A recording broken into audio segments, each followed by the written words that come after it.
wife to a United States Marine gunny sergeant. So thank you for the patriotic gift of your husband to us and his service. And when George W. Bush was running for re-election and Jennifer came on as the Hispanic leadership team across the country, and 44% of the Hispanic vote went to George W. Bush that year. Jennifer, we don't give you all the credit, but we give you a lot of it. So thank you for what you've done.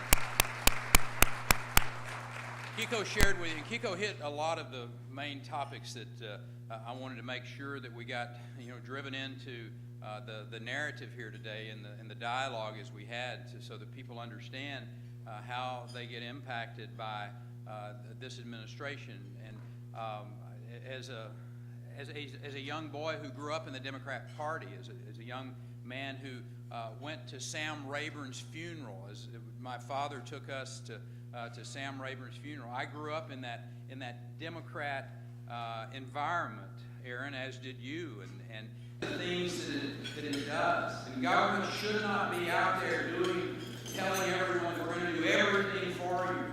And that's the message from this administration. Correct? I mean, they want to come and say, oh no, you don't need to be making decisions about your health care. We'll make those for you. Don't worry about visiting with your doctor, but we'll make those decisions for you. Don't worry about it, state of Texas. We'll come in and tell you how to run the health care delivery system in your state, and here's how you will do it. There's a reason I stood up and said no to, and a year or so after that decision was made, we had heard through some good sources that the reason, a powerful reason, that they picked Chicago over Dallas Fort Worth was because the spouses of the deceased than any other city in America outside of New York City. That's happened in a decade. And it didn't happen by government. Oh, I might add, as a matter of fact, it didn't happen by government. It happened by the private sector decided to do it. Mr. President, the private sector, if you will leave the private sector with more of what they work for, they'll make the right decision. And it's not just the cultural arts I'm making reference to. It's charitable giving across the board. The private sector will make the right decisions. I will make the claim that government would never have built that museum in Fort Worth. Can we get you a little bit closer, please? Hi, how are you? Are we ready for the questions? Yeah, I'm ready. Governor, quick question. You have made it very clear that you reject Obamacare. But what do you say to those that do believe in Obamacare? Well, that's the reason we have a process here in the state of Texas.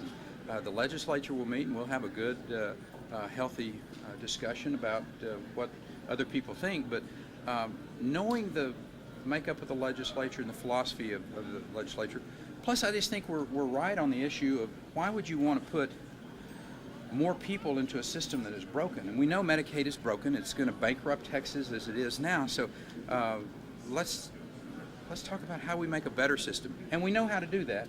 Block grant the money that we send up there. It's our money to begin with. And let the states make the best decisions on how to deliver health care and the eligibility requirements and whether there's co-pays. I mean, it's just a lot of great ways to get people to be personally responsible for their health without this one-size-fits-all that comes out of Washington, D.C. Governor, you repeatedly talk about the advantages that your economic policies, lower taxes, reduced regulation have provided for the state. But when you look at the state's fiscal picture going into the 2013 session, Texas's budget gap is going to be amongst one of the worst in the state. How do you rectify those two? Well, it's because you don't do budgeting the same way that I do, I will suggest. And you work from here's how much we spent this time, so we must spend that much more plus add on top of it inflation and what have you. That's not how we budget in Texas. We look at our budget in 2-year cycles every time. And here's how much money we have coming in.